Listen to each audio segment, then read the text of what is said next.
नमस्कार, मैं रीनू यादव आप सभी दर्शकों का आपके अपने मनपसंद अन्नदाता कार्यक्रम में स्वागत करती हूं। किसान का जीवन बहुत कठिन है। वह अपने खेतों में लंबे समय तक मौसम की परवाह किए बिना कार्य करता है। उसका ध्यान अपनी फसल में ही लगा रहता है और अपनी मेहनत के बल पर वे केवल अपना जीवन ही व्यतीत कर पाते हैं। ऐसे ही भारतीय किसानों को खेती बाड़ी से जुड़ी बहुत सी नई लाभकारी जानकारियां देने के लिए हर रोज सुबह हम आपके साथ आते हैं। तो चलिए कार्यक्रम शुरू करने से पहले देखते हैं क्या है आज के अन्नदाता में। अपने प्रदेश में कद्दू वर्गीय सब्जियों के अंतर्गत गर्मी के मौसम में लौकी, करेला, तोरई, टिंडा, तरबूज, खरबूजा की खेती किसान भाई बड़े पैमाने पर करते हैं। और हमारे जिन किसानों ने इन कद्दू वर्गीय सब्जियों को लगा रखा है, वे इन फसलों से अधिक उपज लेने के लिए इस समय कौन कौन से कार्यों को करें, इस बारे में जानकारी के लिए देखिए कार्यक्रम की यह प्रस्तुति। किसान भाइयों, आज कद्दू वर्गीय सब्जियों में इस वर्ग में लौकी, तोरई, टिंडा, करेला, खीरा, तरबूज व खरबूजा सब्जियां प्रमुख हैं।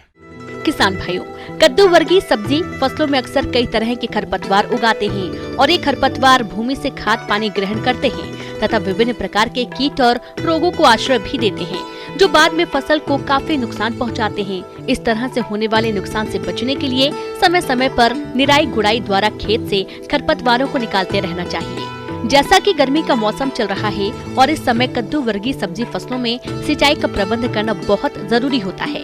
यदि किसान भाई थोड़ी सी लापरवाही करेंगे तो आपकी फसल सूख जाएगी। इसलिए आवश्यकता अनुसार समय समय पर सिंचाई करते रहना चाहिए। और जिन किसान भाइयों के पास ड्रिप सिस्टम की सुविधा है, वे इसके द्वारा फसलों की सिंचाई बहुत कम पानी में अधिक क्षेत्रफल आसानी से सिंचाई करके अधिक पैदावार ले सकते हैं।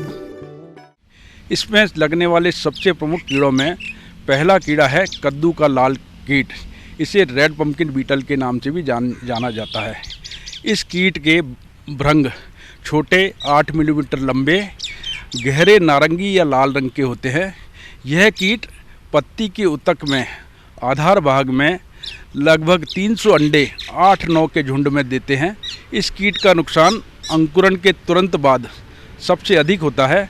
वयस्क भ्रंग व लार्वा कीट दोनों पत्तियों को काटकर छलनी कर देते हैं, व उसे नीचे गिरा देते हैं। पौधे की लार्वा अवस्था पौधे के विभिन्न भाग में व जड़ से अपना भोजन ग्रहण करती है। वयस्क मादा का कुल जीवन चक्र 30 से 35 दिन का होता है, जबकि लार्वा अवस्था 13 से 25 दिन में पूरी होती है। आज के समय में कोई भी फसल कीटों के प्रकोप से छूती नहीं है। ऐसे में जरूरत है कि किसान समय रहते कीटों की सही पहचान करके इनके नियंत्रण के लिए सटीक उपायों को अपनाएं, जिससे फसल नष्ट होने से बच जाएगी और पैदावार अधिक मिलेगी। किसान भाइयों, इस कीट के नियंत्रण के लिए यदि कीट की संख्या कम हो तो इसे आप हाथ से पकड़कर नष्ट कर सकते हैं। यदि प्रकोप अधिक हो तो किसान भाइयों, आपको इंडोक्साकार्ब दवा 14.5% SC, आधा ml या क्लोरपाइरिफोस दवा 2 ml प्रति लीटर पानी की दर से पानी में घोलकर 15 दिन के अंतराल पर छिड़काव करें। दूसरा प्रमुख कीट है फल मक्खी। यह कीट कद्दू वर्गीय सब्जियों का सबसे प्रमुख कीट है। इस कीट की लार्वा, इस कीट का यह घरेलू मक्खी से आकार में थोड़ी बड़ी होती है, वह हल्के पीले रंग की होती है। इसकी फल मक्खी फलों के उतक में छेद कर अपने अंडे देती है, जिसमें से लटें निकलकर फलों को खाकर सड़ा देती है। क्षतिग्रस्त फल काणे होकर पकने से पहले ही खराब हो जाते हैं। ऐसे फलों का विपणन मूल्य बाजार में कम मिलता है। कभी कभी इस कीट की लार्वा अवस्था पौधे के आधार भाग को सुखाकर बिल्कुल नष्ट कर देती है। किसान भाई फेरामोन जाल, जिन्हें किसान भाई कीमे के नाम से जानते हैं, 20 फेरामोन जाल प्रति हेक्टेयर की दर से इसमें क्यूल्योर काम में लें और इसे खेत में लगाएं।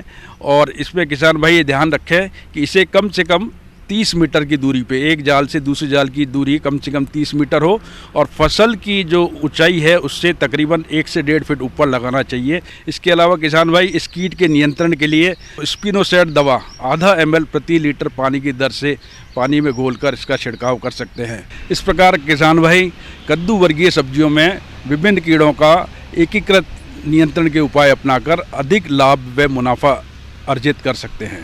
धन्यवाद। हल्दी की खेती अपने राज्य के दक्षिणी भाग में की जाती है और जो किसान हल्दी की बुवाई करने जा रहे हैं उन्हें चाहिए कि वह हल्दी की उन्नत किस्मों का चयन करते हुए वैज्ञानिक तकनीक से इसकी बुवाई करें, जिसके बारे में जानकारी दे रहे हैं विषय विशेषज्ञ डॉक्टर अजीत कुमार चतुर्वेदी। जो है हमारे किसान भाई जो लगाना चाहते हैं, सर्वप्रथम हल्दी के बारे में बताना चाहूँगा कि हल्दी जो है कितना हमारे लिए महत्वपूर्ण है। जैसा कि देखा गया है कि हल्दी हमारे हर शुभ कार्य में इसी से शुरुआत होती है, इसके साथ साथ इसका मेडिसिनल यूज़ भी है।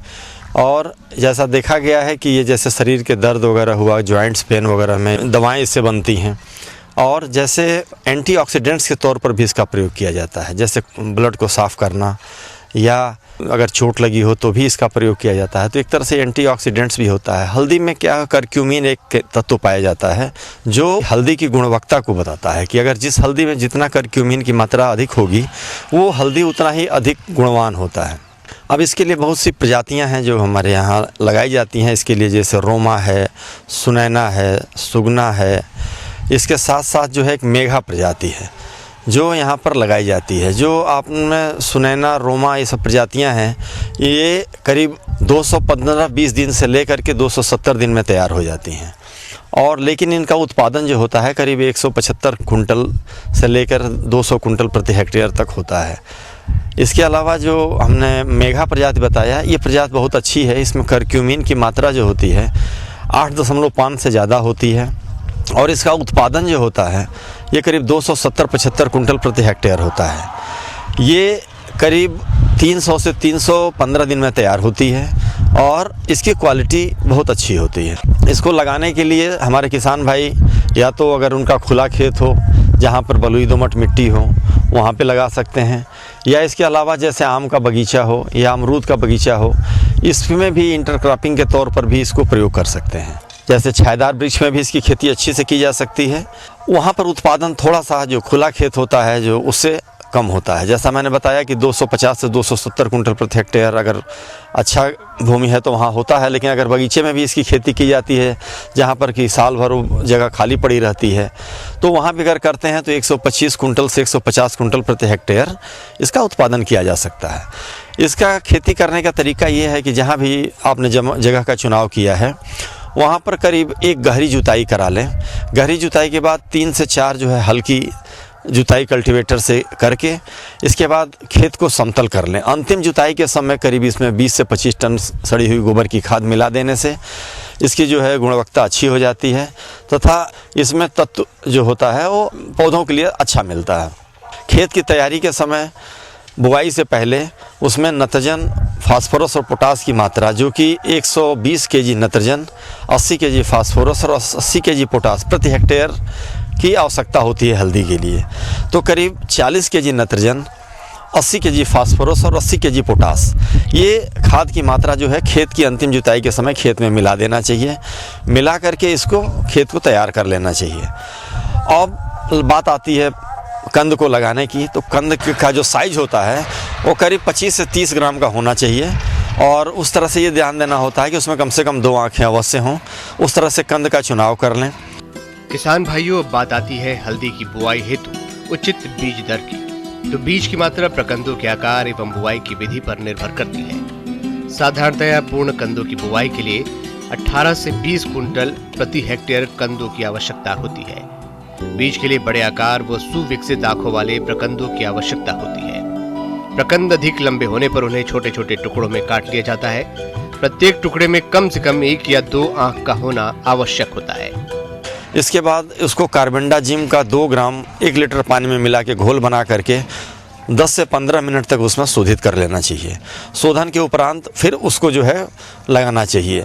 जो आपकी खेत की तैयारी हमारे किसान भाइयों ने कर ली है उसमें फिर उसको लगाने के लिए एक समतल विधि से भी लगाया जाता है, कूण विधि से भी लगाया जाता है और बेड विधि से भी लगाया जाता है। लेकिन अगर जैसे समतल विधि पे जो लगाते हैं वो बलुई दोमट मिट्टी हो तभी अच्छा है। अदरवाइज अगर भारी मिट्टी है तो उसको कूण पे लगाएं तो ज़्यादा अच्छा रहता है, क्योंकि उसमें हल्दी की जो मात्रा होती है वो बाद में बढ़ने के लिए अच्छी होती है, उसमें उसकी बढ़वार अच्छी होती है। तो लगाते समय उसको हल्दी को उसमें लगा दें और लगाने के बाद उसको पुआल से उसका पलवार कर देना चाहिए, जिससे कि मिट्टी में नमी बनी रहे। और ये जब जम जाता है तो फिर धीरे से उसको पलवार को हटा देते हैं, बगल में रख देते हैं और पौधा आगे बढ़ता जाता है। पलवार से पहले अगर घास की वहाँ आपके क्षेत्र में ज़्यादा समस्या आती है तो उसके लिए भी ये है कि पेंडिमिथाइलिन एक दवा आती है जिसका करीब 3.3 लीटर दवा 800 लीटर पानी में मिला करके उसका छिड़काव 1 हेक्टेयर के एरिया में कर दें, तो उससे क्या होता है कि करीब 25 से 30 दिनों तक कोई घास नहीं आएगी और उससे जो है आपका फसल प्रभावित नहीं होगा। और उसके बाद करीब 30 से 35 दिन के बाद जो नत्रजन की मात्रा बची हुई है उसका दूसरा भाग यानी 40 किलो खेत में सिंचाई के उपरांत उसको प्रयोग कर देना चाहिए।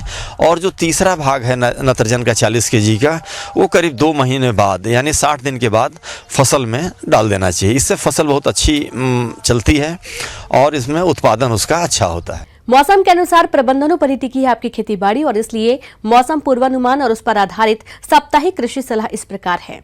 कृषि सलाह केंद्र कृषि अनुसंधान केंद्र दुर्गापुरा जयपुर द्वारा भेजे गए मौसम पूर्वानुमान रिपोर्ट के आधार पर प्रदेश के किसान भाइयों को सलाह दी जाती है कि सिंचित दशा में मूंगफली की बुआई के लिए खेत को एक बार मिट्टी पलटने वाले हल से और बाद में देसी हल या हैरो से 2 से 3 बार खेत की जुताई कर तैयार कर लेवें। RG 382, RG 510, RG 425, RG 559.3 मूंगफली की उन्नत किस्में हैं। मिट्टी जांच के आधार पर अंतिम जुताई के समय प्रति हेक्टेयर की दर से 250 किलोग्राम जिप्सम का प्रयोग करें। रबी प्याज की फसल की खुदाई करें। खुदाई के बाद प्याज को छाया में सुखाएं और ठंडे एवं सूखे स्थान पर भंडारित करें। भिंडी की फसल फल छेदक कीट से प्रभावित हो सकती है। यह कीट भिंडी की फलों की गुणवत्ता को प्रभावित करता है। इस कीट के नियंत्रण के लिए मेलाथियान 50 EC 1 मिलीलीटर मात्रा प्रति लीटर पानी की दर से घोलकर छिड़काव करें। सिंचित कपास की बुआई का उचित समय 10 मई से 31 मई तक है। कपास की बुआई हेतु एक बार मिट्टी पलटने वाले हल से तथा बाद में त्रिफाली या हैरो से 2 से 3 बार जुताई कर खेत को तैयार कर लेवें। जयपुर संभाग के लिए बीकानेर नरमा जो कि एक अमेरिकन किस्म है और 190 से 200 दिन में तैयार होती है। इसके अलावा गंगानगर अगेती यह भी अमेरिकन किस्म है जो कि 170 से 180 दिन में तैयार होती है। अन्य किस्मों में RST 9 यह भी अमेरिकन किस्म है जो कि 185 से 200 दिन में तैयार होती है। इसके अलावा RG 8 जो कि देसी किस्म है 170 से 180 दिन में तैयार होती है। ये कपास की उन्नत किस्में हैं जिनका आप चयन कर सकते हैं। बायोसीड 6568, RCH 650, MRCH 6025 व 6304 BT कपास की उन्नत किस्में हैं।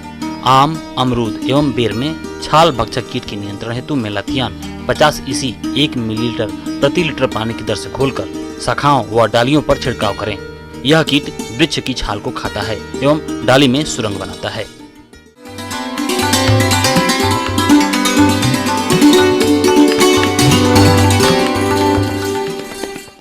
जॉन डियर अन्नदाता हेल्पलाइन निःशुल्क फोन संपर्क सेवा के माध्यम से आपके द्वारा पूछे गए प्रश्नों में से 1 या 2 महत्वपूर्ण प्रश्नों को हम अपने कार्यक्रम में शामिल करते हैं और इसी के तहत आज का चयनित प्रश्न और उसका जवाब इस प्रकार है।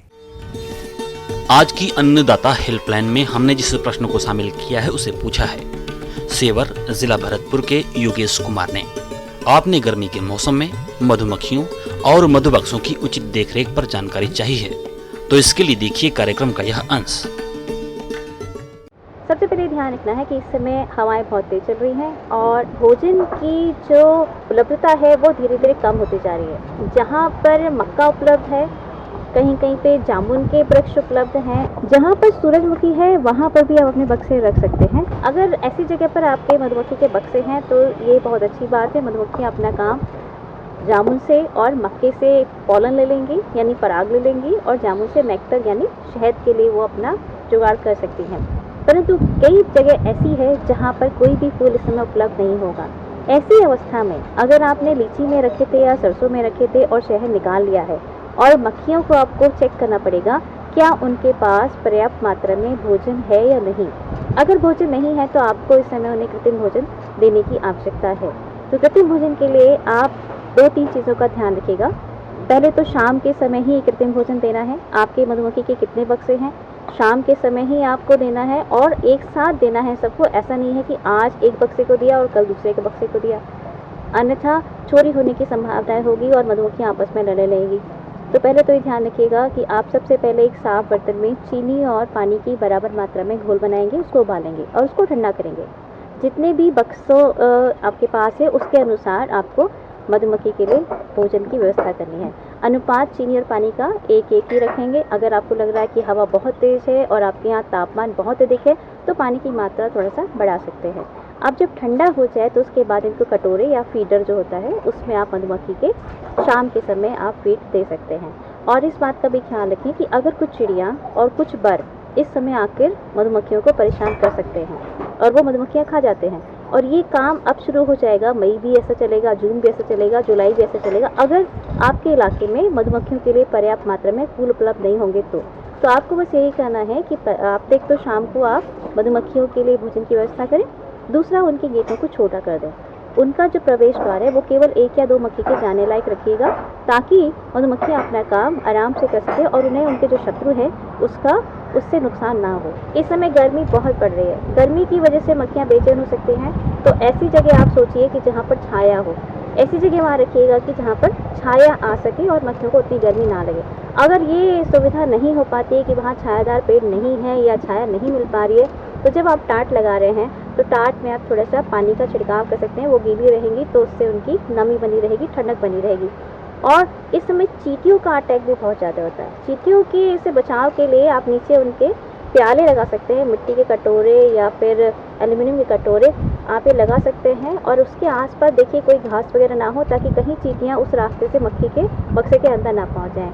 नीचे कटोरे रख दीजिए, उसमें पानी भर के रखिए ताकि चींटियाँ उसमें किसी भी तरीके से ना चढ़ पाएँ। तो ये काम आपको अब से लेकर जुलाई तक, अगस्त तक करना होगा जब तक दूसरा फूल नहीं उपलब्ध होता है। और अगर आप चाहते हैं कि इससे आप शहर ले लें तो जहाँ जहाँ भी जिस इलाके में जामुन और मक्का हो रही है या बाजरा हो रही है वहाँ जाकर भी आप अपने बक्सों को शिफ्ट कर सकते हैं। लेकिन अगर आप शिफ्ट करना चाहते हैं तो पहले एक बार एक दौरा कर लीजिएगा, सर्वे कर लीजिएगा कि उस इलाके में कोई और बक्से तो नहीं रखे हुए हैं, अगर उन बक्से में कोई बीमारी तो नहीं है। नहीं तो अगर आप लेके जाएंगे और अगर उन बक्सों में बीमारी हुई तो आपके बक्सों में भी कोई बीमारी आ सकती है, क्योंकि बरसात के ऋतु में बीमारियों की संभावना भी बहुत ज़्यादा होती है।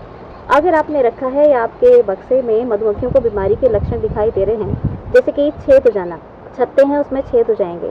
और दूसरा ये कई बार होता है कि मक्खियाँ मरने लगती हैं, मक्खियों के बच्चों में से जो लार्वा है, सुई है, उसमें बदबू आने लगती है। अगर इस तरह की संभावनाएं दिख रही है तो आपको उसके लिए एक एंटीबायोटिक यूज़ करना पड़ेगा। लेकिन अगर शहद बन रहा है तो शहद आप नहीं निकाल सकते हैं 15 दिन तक, इस बात का ख्याल रखिएगा। तो दवा कैसे देनी है? टेट्रासाइक्लिन टेरामाइसिन नाम की एक दवा है, वो आप प्रयोग में ला सकते हैं। 250 से 400 mg का एक कैप्सूल लेना है और ये 4 लीटर का जब आप चीनी का घोल बनाएंगे तो उसमें एक कैप्सूल को डाल देना है। मोन पालक भाइयों, कुछ कीटों द्वारा भी मधुमक्खियों को नुकसान पहुंचाया जाता है, जिसके कारण मधु बक्सों में मधुमक्खियों की कमी हो जाती है और शहद उत्पादन पर विपरीत प्रभाव पड़ता है। तो आप इन कीटों से मधुमक्खियों को कैसे बचाएं? आइए जानते हैं। एक अष्टपदी यानी माइट, ये भी बरसात में बहुत ज़्यादा लगती है। एक छोटे से रंग की लाल भूरे रंग की माइट है, अष्टपदी है, जो कि आपके मधुमक्खी के बच्चों के साथ चिपकी रहेगी और उनका खून पी लेती है। तो अगर इस तरह के दिखाई दे रहे हैं सिम्टम तो एक फॉर्मिक एसिड नाम का केमिकल रसायन है जो मार्केट में आसानी से उपलब्ध है। आप एक छोटी कांच की शीशी लीजिएगा और 4 मिलीलीटर 85% फॉर्मिक एसिड आप एक रुई के फाहे की तरह डाल के उस शीशी में एक किनारे से रख दीजिए। अगर ये आप कर देंगे तो लगभग आपको 21 दिन तक एक फॉर्मिक एसिड की दोबारा जरूरत नहीं पड़ेगी और अष्टपदी जो है इसकी वजह से मर जाती है। दूसरी बात, इस समय मोमी पतंगा भी बहुत प्रकोप करता है और ये बरसात भर में रहेगा। उसके लिए आपको प्रबंध करना होगा कि इस समय आपके पास अतिरिक्त छत्ते रह रहे होंगे, क्योंकि सीज़न इस समय नहीं है तो मक्खियाँ कम छत्तों को छोड़ चुकी होंगी। तो जो छत्ते आपको लग रहा है जिन पे मक्खियाँ नहीं हैं और आपके बक्से में अतिरिक्त पड़े हैं, उसमें मोमी पतंगा का प्रकोप हो सकता है। तो उसके लिए उन छत्तों को आप अलग कर लें, धूप दिखाकर 5-5, 10-10 मिनट की धूप दिखाकर दोनों तरफ से उनको स्टोर कर लें। स्टोर करते समय आप ध्यान रखें कि उन्हें धूमन या तो सल्फर से कर लें या फिर सल्फास की टिक्की भी रख सकते हैं। परंतु ये भी ध्यान रखें कि आप 3 हफ्ते बाद अगर सल्फर का धूमन कर रहे हैं तो लगभग 3 से 4 हफ्ते बाद दोबारा धूमन करना पड़ेगा, और सल्फास का कर रहे हैं तो लगभग 1-2 महीने आपका चल सकता है। परंतु उन्हें दूसरे प्रयोग में लाने से पहले आपको 1-2 दिन उनको बाहर खुले में रखना होगा ताकि कोई भी तरह की महक उन छत्तों में ना रहे, तो आप उन्हें दोबारा प्रयोग कर सकते हैं। तो मोमी पतंगों के लिए इस बात का ख्याल रखें, आपके खुद के बक्से में जो मक्खियों का बक्सा है जिसमें मक्खियाँ हैं उसमें किसी भी तरह की दवा नहीं डालनी है मोमी पतंगे के लिए। ये केवल उन छत्तों के लिए है जो अतिरिक्त छत्ते हैं जिनको आप अलग से रखने वाले हैं। अब मधुमक्खी के छत्ते में अगर मोमी पतंगा लग गया है तो क्या करेंगे? तो मोमी पतंगे वाले जितने भी छत्ते हैं आप उन्हें निकालिए, आप उन्हें धूप में रखिए, झाड़ लीजिए ताकि जो सूढ़ी है मोमी पतंगे की वो अलग हो जाए। धूप को बर्दाश्त नहीं कर पाती है तो धूप में मर जाएगी। दूसरा, उन छत्तों को बिल्कुल अलग कर दीजिए जिसमें आपको लग रहा है कि मोमी पतंगे ने जाला बना लिया है, और सफाई पर ध्यान दें। दूसरा, जितनी भी दरारें हैं या बक्सा पुराना हो गया है तो उस अवस्था में आपको इन चीज़ों का ध्यान रखना है कि किसी भी दरार को उसे मिट्टी से बंद कर दें। कोई भी अगर छेद दिखाई दे रहा है तो उसको मिट्टी से बंद करना होगा, और ये चारों तरफ देखना होगा, ऊपर नीचे और सब तरफ से आपको देखना होगा कि कोई दरार ना रह जाए, नहीं तो रात्रि में ही मोमी पतंगा का जो वेस्ट है ये अंडे दे देगा और आपके बक्से में मक्खियों को परेशान कर सकता है, और उससे मक्खियाँ मर जाती हैं कई बार। तो इन सब चीज़ों का अगर आपने ध्यान दिया और ये गर्मी और बरसात का ऋतु निकाल लिया तो आपकी मधुमक्खियाँ अच्छे से रह जाएंगी और ससुर में अच्छे से काम करेंगी। आइए अब एक नजर डालते हैं राज्य के कुछ चुने हुए मंडियों के प्रमुख फसलों के बाजार भाव पर।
अब आइए देखते हैं कल दिखाए जाने वाले कार्यक्रम की मुख्य झलकियां।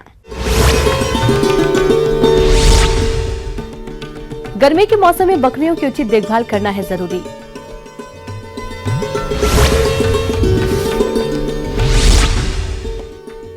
संकर धान की लाभदायक और आधुनिक खेती।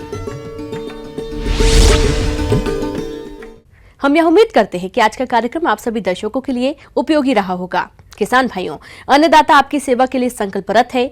कृषि संबंधित समस्या एवं सुझावों के लिए आप हमें इस पते पर संपर्क कर सकते हैं। प्रोड्यूसर अन्नदाता news 18 Rajasthan, Ramoji film city Hyderabad 501512। साथ ही आप हमें ईमेल भी कर सकते हैं। हमारा ईमेल है p18annadatarajasthan@nw18.com। और इसके अतिरिक्त आप हमें जॉन डियर निःशुल्क हेल्पलाइन नंबर 180041922155 पर सोमवार से शनिवार सुबह 10 से शाम 4 बजे के बीच संपर्क कर सकते हैं। किसान भाइयों, अब समय हो रहा है आपसे विदा लेने का, तो हमारी अन्नदाता टीम को दीजिए इजाजत। कल फिर आपसे मुलाकात होगी कृषि संबंधित कुछ और महत्वपूर्ण जानकारियों के साथ। नमस्कार।